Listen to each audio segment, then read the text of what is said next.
बच्चे समाज और देश का भविष्य होते हैं।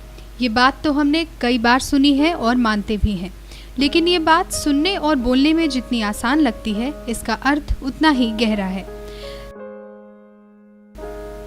समाज और पूरे देश का भविष्य केवल उन बच्चों के हाथों में नहीं जिन्हें सारी सुविधाएं और शिक्षा सुलभ हैं, बल्कि वो बच्चे भी देश का कल हैं जो आज न केवल शिक्षा बल्कि रोटी, कपड़ा और आवास जैसी मौलिक सुविधाओं से भी वंचित हैं।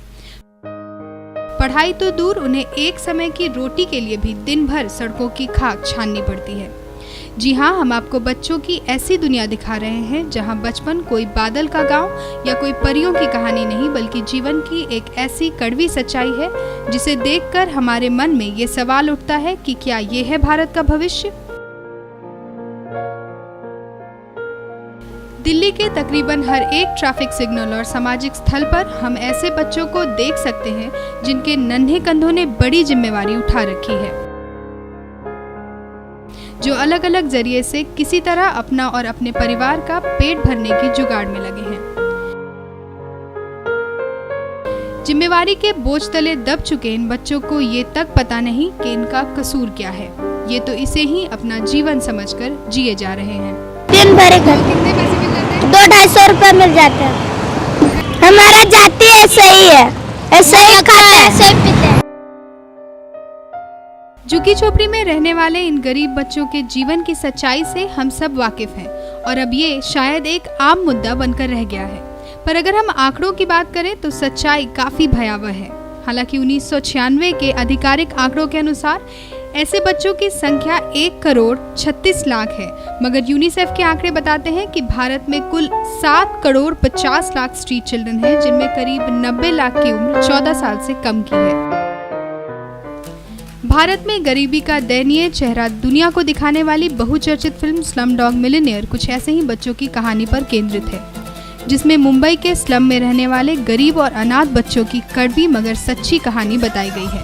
मगर हमारे बुद्धिजीवी वर्ग ने इसे सिर्फ एक फिल्म की तरह लेकर सारा ध्यान इसकी प्रसिद्धि और इस फिल्म को मिले ऑस्कर जैसे बड़े पुरस्कारों की तरफ ही केंद्रित कर लिया है। भले ही हम में से कुछ का ये भी मानना है कि फिल्म में गरीबी का पाश्चात्यकरण कर दिया गया है, मगर हम फिर भी फिल्म की मूल कहानी को मुंबई और पूरे भारत के झुग्गी झोपड़ी में रहने वाले बच्चों की जिंदगी से जुड़े होने की बात को सिरे से नकार नहीं सकते। इससे पहले भी कई बार सिनेमा और दूसरे माध्यमों से इस मुद्दे को उठाने की कोशिश की जाती रही है। कई बार इनकी मदद के नाम पर एनजीओज और अन्य संस्थाएं सामने भी आई हैं, मगर अपवादों को छोड़कर लगभग सारी कोशिशें बेनतीजा रही हैं। इन्हें देखकर हम ये सोचने पर मजबूर हो जाते हैं कि आखिर कौन है इनकी इस दशा का जिम्मेदार। इनके माँ बाप जिन्होंने इन्हें जन्म दिया, भले ही आय का जरिया समझकर, या फिर हम और हमारी व्यवस्था। मैं चाहता हूँ कि इन बच्चों के जो माँ बाप हैं उनकी मदद की जाए, उनके लिए रहने घर हो, खाने के लिए मनी उनके पास पैसे हों, बच्चों को पढ़ाने के लिए उनके पास कुछ साधन हो, जिससे कि मतलब बच्चे सड़क पर इस तरह से मतलब वो ना आए। और ये तो सरकार बेकार की बातें कर रही है कि साहब बच्चों को नौकरी मत करने दो, काम मत करने दो, बचपन को ये है। अरे भाई वो ये नहीं करेंगे तो क्या करेंगे, कैसे खाएंगे, कहाँ जाएंगे। बाल श्रम कानून, सर्व शिक्षा अभियान और सब पढ़े सब बड़े जैसे नारों के साथ कई तरह के दावे और वादे करने वाली हमारी सरकार क्या इन बच्चों की दशा से अनजान है? क्या ये समस्या इतनी छोटी है कि जिससे किसी को कोई फर्क नहीं पड़ता, या फिर इतनी बड़ी कि जिसका कोई उपाय न हो? क्या ये तारे यूं जमीन पर खो जाने के लिए उतरे हैं?